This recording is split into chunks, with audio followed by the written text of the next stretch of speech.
नमस्कार, cooking with वैभवीमध्ये तुमचं स्वागत आहे. आज आपण बनवणार आहोत उपवासाचं ताट. त्याच्यासाठी आपण बनवणार आहोत राजगिऱ्याचा पुऱ्या, वऱ्याचा भात, चटणी, शेंगदाण्याची आमटी आणि बटाट्याची भाजी.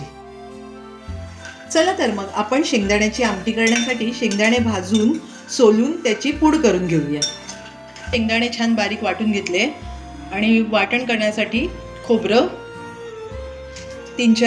2-3 मिरच्या आणि थोडंसं आलं.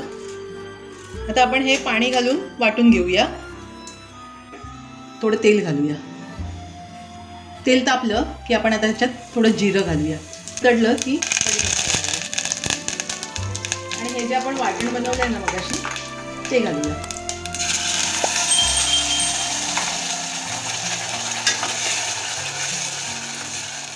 हे आता थोडं बॉईल होईपर्यंत आपण काय करूया, शेंगदाण्याच्या कुटात पाणी घालून एकत्र करूया, मिक्स. हे शेंगदाण्याचं कूट आपण केलंय ना त्याच्यात पाणी घालून आपण एकजीव करूया. त्याच्या गुठळ्या मोडून घेऊया.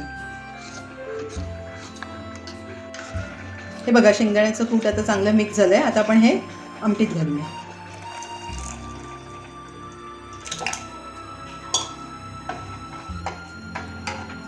आणि जितकी तुम्हाला पातळ हवी तितकी आमटी तुम्ही करून घ्या.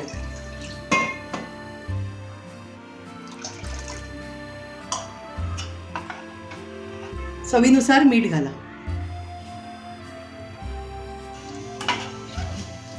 आणि किंचित साखर घाला चवीप्रमाणे. चला आता ह्याला एक उकळी आली की आपली आमटी रेडी होईल. बटाट्याची भाजी बनवण्यासाठी आपण प्रथम बटाटे उकळून घेऊया. चला आता आपण बटाट्याची भाजी बनवायला घेऊया. त्यासाठी कढई तापत ठेवली आहे. त्याच्यात आपण तेल घालूया.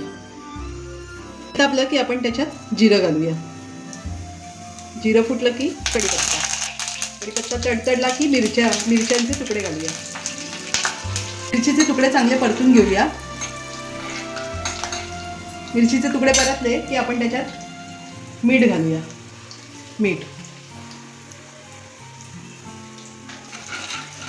मीठ घालून परतूया आणि बटाटे घालूया.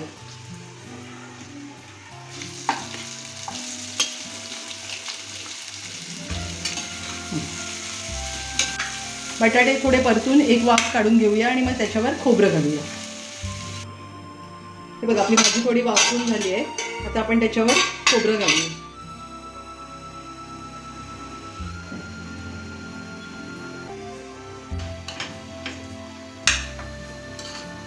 हे बघा, खोबरं घालून झाले. आपली बटाट्याची भाजी रेडी झाली. वरीचा भात बनवण्यासाठी वरीला आपण थोडं भाजून घेऊया आणि भाजून झाली की धुवून त्याचा आपण भात बनवून घेऊया.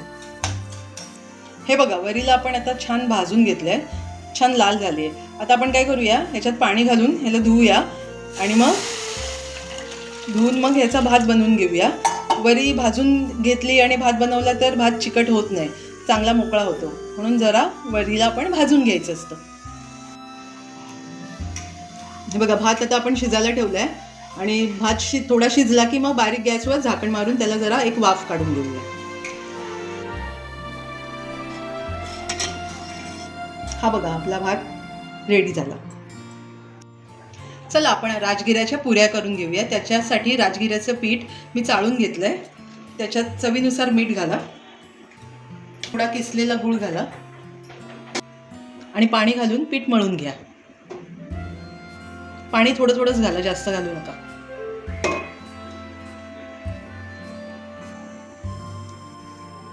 हे बघा, आपलं आता पीठ छान मळून झालंय.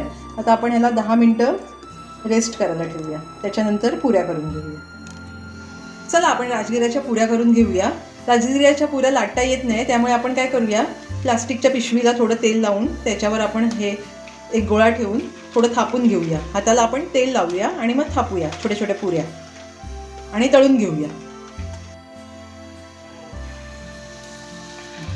थोडं कमी गॅसवर आपण त्याला पुरी तळून घेऊया. एक साईडने शेकल्यावर आपण उलटी करून घेऊया आणि दोन्ही साईडने चांगली खरपूस शेकून घेऊया. हे बघा, आपलं उपासाचं ताट रेडी झालंय.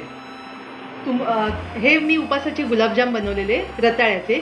तुम्हाला जर ह्याची रेसिपी हवी असेल तर मला कमेंटमध्ये सांगा आणि माझ्या चॅनलला लाईक आणि सबस्क्राईब करायला विसरू नका.